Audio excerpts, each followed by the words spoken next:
Hello, welcome to Health Exchange. My name is Kevin Tocci. I am a guest co-host. As you know, Kimberly King, this is her show. But unfortunately, she couldn't make it here today as something had come up. But she had planned this conversation. As you know, Kimberly has done various health-related programs. We've seen some really in-depth conversations about various things, whether it's dealing with ticks, the former fireworks site in Hanover and borders on the town of Hanson.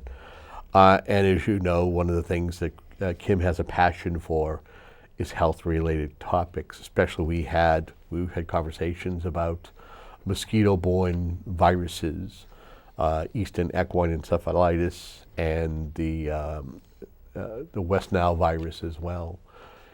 We have joining us today two very special guests who are here to talk to us a little bit about their son Jeff. Their son Jeff passed away early in 2019, May 29th, I believe is the day. His name is Jeff. And they're here to talk about it, knowing that 2019 was the year that we saw we saw the heightened alert for mosquito-borne viruses and people being affected and fatalities as well. And so we're here to speak with Christine and Fred Fuller. I want to welcome you both here to this program today to talk about this and to share your insight into seeing your child. And I know Jeff was 53, and you if you would kind of tell us a little bit about Jeff, if you will, Christine. Jeffrey loved being outdoors. He loved to hunt. He was a conscientious hunter. He would only hunt what he would eat. He loved his family. He just loved life, and he was stricken somewhere close to home. We were all camping that weekend that he got sick. I know he didn't get it at the campground we were at, but he got it somewhere close by. And after that, nothing really ever got better. What do you remember, Fred, about your son, other than being an outdoorsman? 53 years, I'm sure you have an abundance of memories of your son. Well, he was a commercial fisherman at one time. He was a tuna fisherman. Wow, he did it for a living, and I always said he was a professional hunter and a fisherman that had time for a part-time job, because that's what he loved to do, and he was good at it too. And that's the sad part. He had a whole lot of life left, and he gets bit with this mosquito, and probably in his backyard, because Middleborough is a hotbed. I knew that, and I followed it on TV and on the news. And you never think it's going to be your son or one of his kids, but it was. So it ruined his life, and it ruined his family's life. Now, is Jeff was he your only child? Do you have No, I have two other children. I have twins, Mark and Michelle, his younger siblings. How has it affected the family dynamic, knowing that not only both you and Fred, but also your two other children? How has it affected the dynamic? I think there's a lot of bitterness about what hasn't been done, but there was an awful lot of coming together too, and being there when needed. So I guess the one thing I would ask is,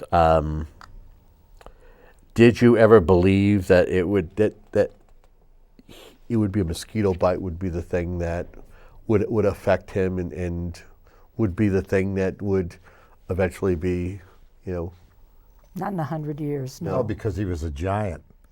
I mean, he was only 6'1", but he had size 12 shoes. His legs were like tree trunks. He was just a giant of a man. You couldn't believe that a little bug could take him out like it did, But from the day he got bit, he never had a life. He made somewhat of a recovery, but then it started to tail off and go the other way. When did you first hear the diagnosis? What was it like when he was initially? Did you receive a call that he was going through this? I was we got a call from his wife, and she said I'm taking him to the hospital. He's incoherent. He's saying things that don't make any sense. So we took him to Caritas, and I went up there and met her there, and then one of the doctors was a female doctor. She came down out of the emergency room, out of the intensive care, and advised us to take him to Boston because we can't treat this here. She knew what it was. Everybody knows, but they won't say it until the tests are confirmed. But she knew right then and there that he was in trouble, you know. So we took him to Mass General, and then it's unbelievable what you go through once you get it, with the brain swelling and the body temperature. It's awful. Christine, did the doctors ever give the family any kind of prognosis that there would be a possibility that he would return to 100% health, or were they very careful? They were careful, and one doctor said there's always hope. But they were very good, but they had a tough job to do, and there was really no other way for him to go once his brain was that affected. What was his quality of life like once they diagnosed this, or you started seeing the symptoms? And he was in a coma for quite a while, and he had to learn how to walk again and feed himself. And even then, he was a shell of his former self. And then he fell a number of times, and he had brain bleeds, and just went downhill from then on. Fred, what was it like seeing him kind of endure this? So, what was the timeline? How long was he experiencing this? Well, I would say he was probably in intensive care for a week or more, and then he went to a respiratory part of the Mass General, and that's when they would start pinching him to try to get him to respond. You know, and that's when one physiatrist told us that he didn't see why he couldn't have a meaningful recovery, whatever that meant. But he did go from there. He went to Salem, where we used to travel to, and then he ended up in Boston at Spalding, which is the best rehab in the country, I think. And they actually got him to walk. Wow. And then he went to a Middleborough rehab, which has since closed.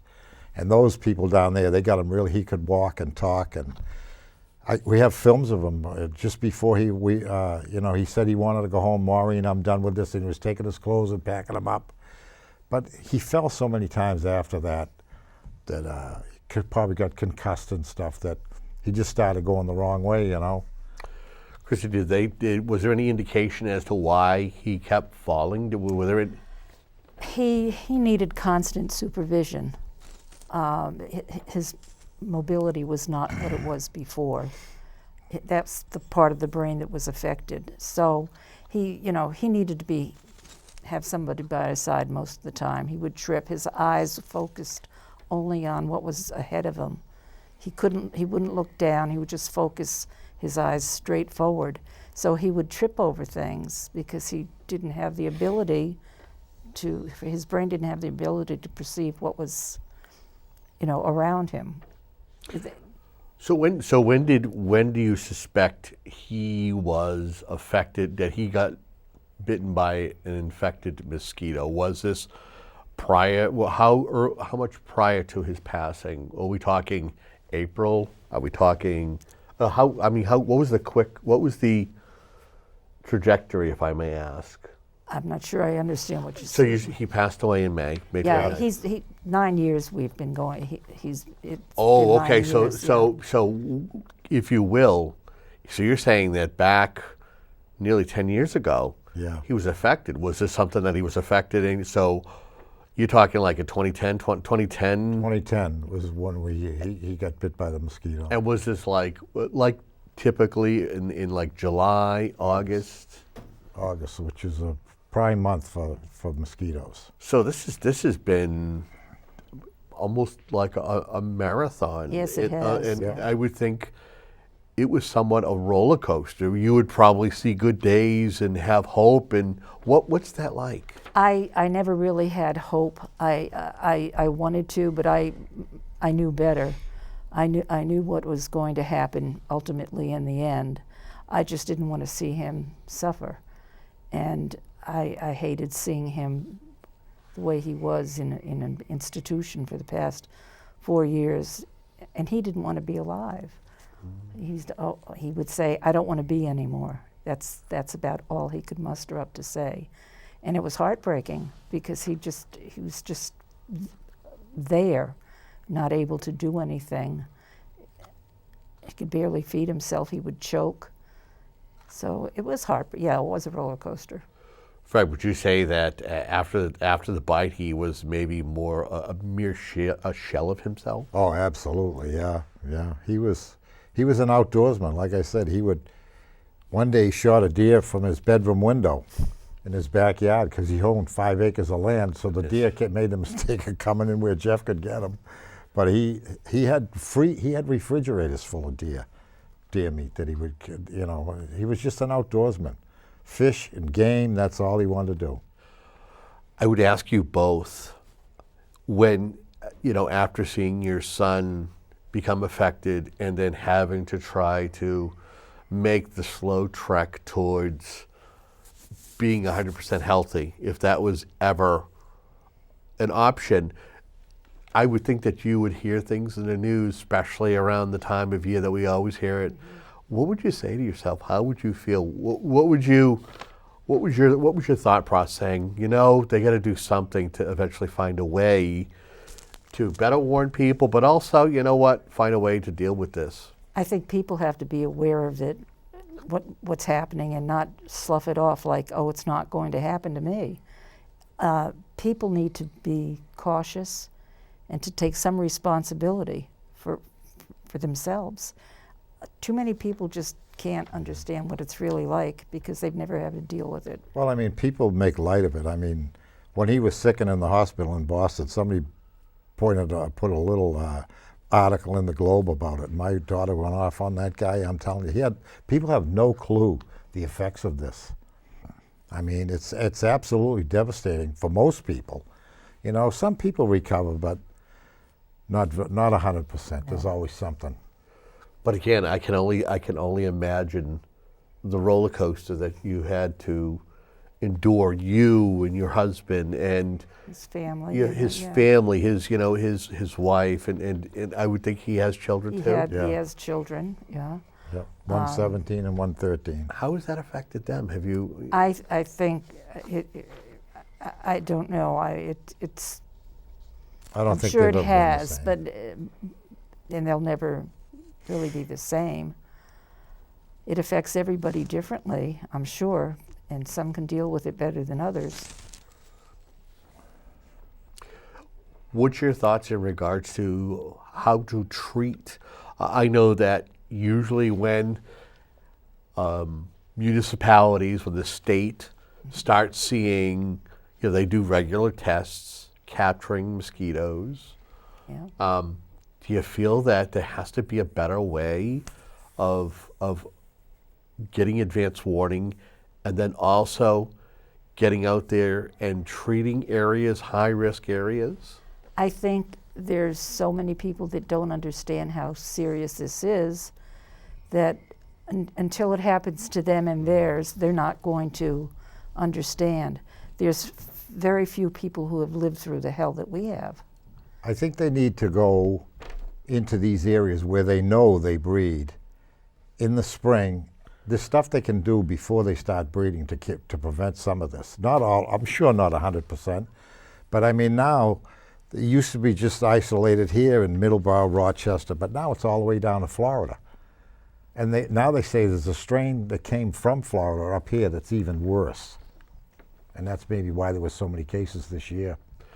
Now, if I use the terms MDAR or SRB, do you know what those terms are? Mass Department, Okay. What do you feel needs to change on either the state level? Do you think this is something that needs to involve the federal government, or do you think this is something that needs to be dealt with on the state level when it comes to making changes for legislation to deal with this? I think it needs to come on the state, from the state level before it goes to the federal. We have to be persistent. We really do need to, but people need to be educated too. Until everyone is educated, there's always going to be people that don't think it's serious. Yeah, I remember one year that in our town alone, the little kids that played on the football, little Tigers football team, they were little kids.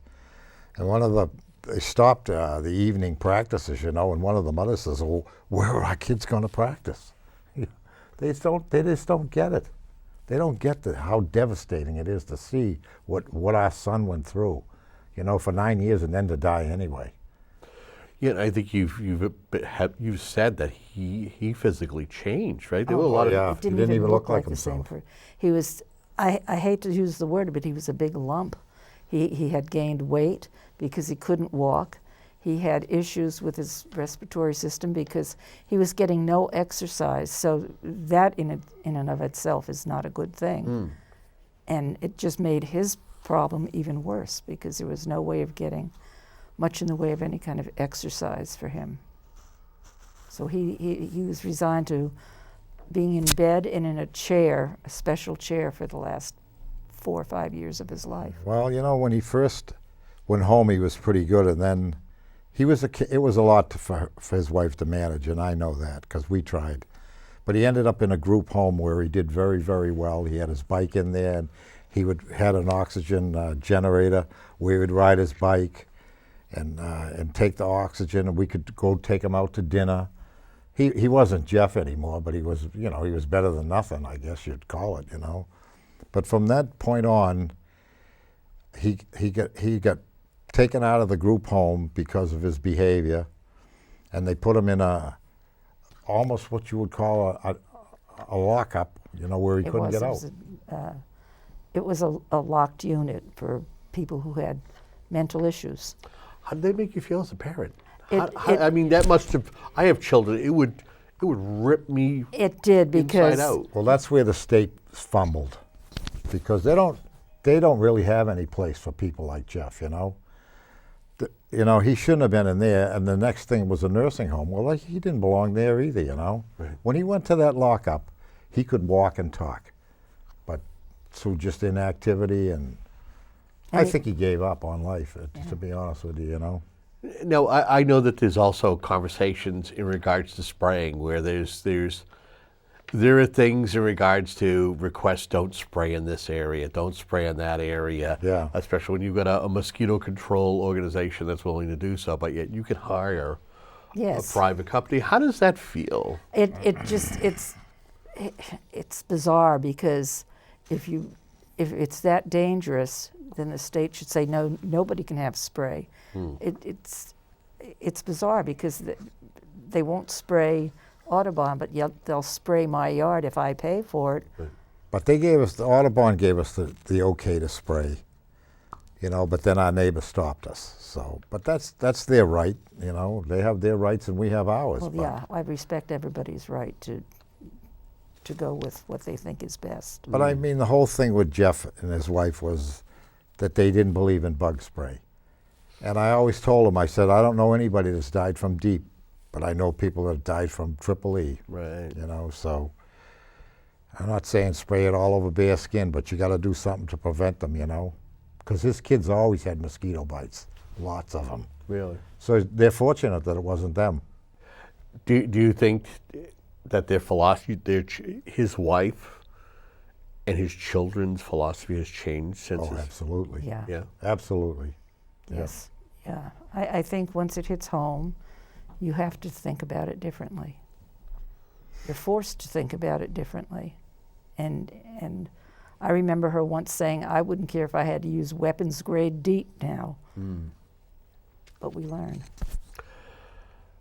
I would ask you this, knowing that your son passed away earlier this year, knowing that it was such a long time that you watched and you endured as he went through this, and then seeing what happened over the summer and seeing how the large number of people who were affected with the EEE virus, and knowing that there were fatalities.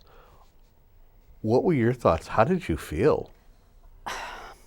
I felt as though it still wasn't being addressed correctly, that there was just not enough out there about how dangerous it is. And it's not just, the system, it's the people. People are just, they're not willing to believe certain things because it's too hard to think about it. I might have to change my mind type of attitude. It's I think the biggest thing is that once someone gets it, like when these other people, it goes right to your heart, because they don't have any clue what they're in for. They really don't. And the one gentleman that got it I think he lives in Rochester, but a lot of my friends knew him, and he was he had a horse farm, and he got it, and he ended up like Jeff. He was pretty bad off. So I don't know where he is now. I haven't talked to anybody that's seen him, but his recovery time he may never fully recover, but he may end up like Jeff too. What would have you, since his passing, have you been contacted by anybody else who has lost a family member other than Kimberly? Again, we're doing this program. Yeah. Kimberly was going to sit here and kind of conduct this, knowing that Kimberly lost her daughter in the same manner. I have been in touch with people prior to his passing. A woman in Marshfield whose husband got it. He was not as severely affected as Jeffrey, and I'm very thankful for that. But no, I don't. My daughter's been in touch with a lot of people, but I have had no one contact me since he died. Is there like a support group for people who are dealing with a loved one who has a mosquito-borne virus, whether it's West Nile virus or EEE? Is there any such thing? I don't know. I really don't know. We all leaned on each other. The family did lean on each other, so we were our own support group. Did you find you had talked about the person in Marshfield with the husband? Did you get a prognosis that there was a chance that he would turn to 100%, that he would be 100% healthy eventually, or that it was, that there's been that they got to a point where the individual's health is kind of plateaued, but it's sufficient. It's a sufficient quality of life. Yeah, I believe that's where he is, because he's able to drive again, which is huge for anyone, So he has issues, lucky. but it's not devastating like some people have. That's the best you can hope for. Everybody's affected, and they don't get out of it unscathed at all. I mean, it may be slight, but in most cases, it's not slight. It's devastating. And they don't know the reason why some people get it worse than others. They're still doing research on that in these, like Mass General is, They said that they thought it could be their salt level in their body, but they're not sure why Jeff got it that bad, and my friend's neighbor only got it where he stands. Like I say, he can drive again, It's worth noting, before our cameras were rolling, Fred, you had said to me that you don't think that if someone who is affected with EEE could ever be 100%. Why do you think? Why am I correct in that conversation we had prior to this? So that you feel as though that once someone is bitten, that they're always going to suffer some kind of a small, no matter how small it is, that there's going to be some residual left over from that illness. I only know of one case that he claims that he's 100%. Now, I don't know him. I know another young man that got it the same summer as Jeff, and he's just like he can play golf. He looks normal, but he's not. His mother said, I told him to take a shower, and he took a shower with his clothes on. So everyone has effects from it, I'm sure. If we get a little less than 5 minutes left, and again, I want to thank you so much for being a patient guest and talking about a matter that is so delicate like this, knowing that you lost a loved one to a virus like this. That is something that has been making headlines usually towards the tail of the summer. And it's cyclical, because there's some years that we see a high number of tests, positive tests. Others, it's kind of low. Anything that you could stress to our viewers in regards to having a loved one who has EEE, or dealing with the effects of it, and the importance of maybe protecting yourself? It is very important, and put all things aside that DEET is bad for you. There's no clear-cut, real good choices, but it's the lesser of two evils. And anybody who has seen what these people who have EEE and their families go through, they wouldn't want to be one of them. These people that don't know much about it, I'm sure they would not want to be the recipients of what we and others like us have been through. Fred, anything you'd like to add? Well, when they're out, the mosquitoes are out, you wear long sleeve clothes, you put DEET on them, you cover up your skin as much as you can, or you don't go outside, because you are at risk. Once it starts in August, and I would just sit there and another case, my daughter and I would be talking back and forth. And we just know what those people are going to go through, It's awful. Most people don't know, and they won't know, because there's not enough being done about it. Not enough being said about it, I should say. Well, I want to thank both of you for being a guest on this program, and allowing me to fill in for Kimberly, who, again, just here as a guest host, as the Fullers were kind enough to come on down and kind of discuss this delicate situation, and knowing that it's something that's not going away anytime soon. When we talk about mosquito-borne viruses like West Nile virus and Eastern Equine Encephalitis, or EEE, again, I believe that we'll see Kimberly back in this chair, but we were doing this as a way to be able to get the message out to folks while we had the Fullers here in studio. Please tune in for more episodes of Health Exchange with your host, Kimberly King, coming up in the near future. Until the next time, please be safe and have a good day.